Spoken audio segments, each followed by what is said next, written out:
नमस्कार. आपल्या कुंडलीमध्ये अनेक प्रकारच्या ग्रहांच्या युती असतात. त्या युतीमुळे काय होतं की काही वेळेला चांगले परिणाम होतात, तर काही वेळेला वाईट परिणाम होताना सुद्धा आपल्याला पाहायला मिळतात. तर ह्या ग्रहांच्या युतीमुळे कुठले वाईट परिणाम होतात किंवा या ग्रहांच्या युतीमुळे कुठले चांगले परिणाम होतात, तर ह्या व्हिडिओमार्फत आपण जाणून घेणार आहोत. सर्वात ज्योतिषशास्त्रामध्ये महत्त्वाची जी युती मानली गेलेली आहे, त्या युतीमुळे अनेक प्रकारचे दुष्परिणाम होताना आपल्याला पाहायला मिळतात. ती युती म्हणजे कुठली असेल?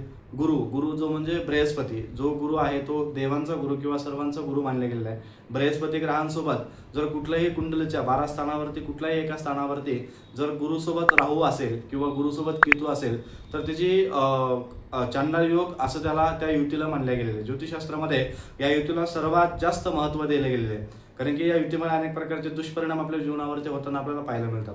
गुरु जो आहे तो एकदम संयमाने, एकदम शांततेने काम करणारा किंवा गुरु जो आहे तो एकदम स्ट्रिक्ट किंवा एकदम चांगल्या प्रकारचे काम करणारा ग्रह आहे. त्याचप्रमाणे आपण जर पाहिलं असेल तर राहू आणि केतू जे ग्रह आहेत, तर राहूला पाहायला गेलं तर बेसिकल त्याला बेसिक धड नाही आहे आणि केतूला पाहायला गेलं तर बेसिक पूर्ण शरीर आहे आणि हे नाही आहे, चेहरा नाही आहे. तर राहू आणि केतू जे आहेत गुरुसोबत आल्यानंतर त्याचा चांडाळ योग निर्माण होतो. या योगामुळे काय होतं? अनेक प्रकारचे दुष्परिणाम म्हणजे काय? आपल्या नोकरीमध्ये सतत येणारे चिंता किंवा नोकरीमध्ये सतत येणारे आपली तक्रार किंवा आपल्या शिक्षणामध्ये अडथळे येतात, नोकरीमध्ये अडथळे येतात. त्याचप्रमाणे एखादं चांगलं काम करायला गेलं की त्या चांगल्या कामामध्ये सुद्धा अडथळा येतो. काय येतो? तर कारण की या युतीमध्ये पाहिलं गेलं तर गुरु जो आहे, आपण चांगलं कुठलंही काम करायला गेल्यानंतर आपल्याला गुरुबल असणं सर्वात महत्त्वाचं मानलं गेलेलं आहे. जर गुरुबल जर नसेल तर या कामामध्ये किंवा कुठल्याही चांगल्या कामामध्ये आपल्याला यश मिळत नाही.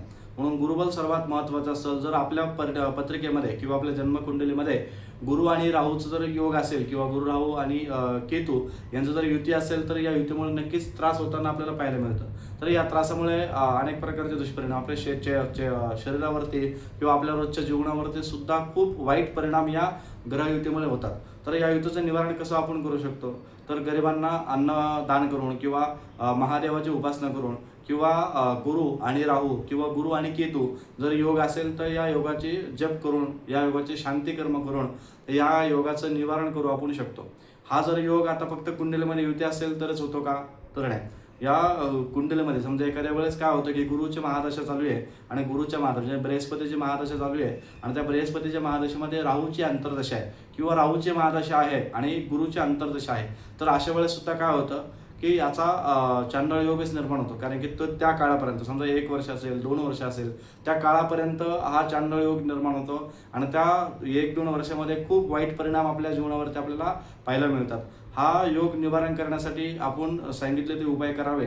एकतर महादेवाची उपासना करावी, गरिबांना अन्नदान करावं. त्याचप्रमाणे गुरुचा म्हणजे बृहस्पतीचा जप, राहूचा जप आणि केतूचा जप करून या ग्रहांचं, या युतीचं निवारण करावं.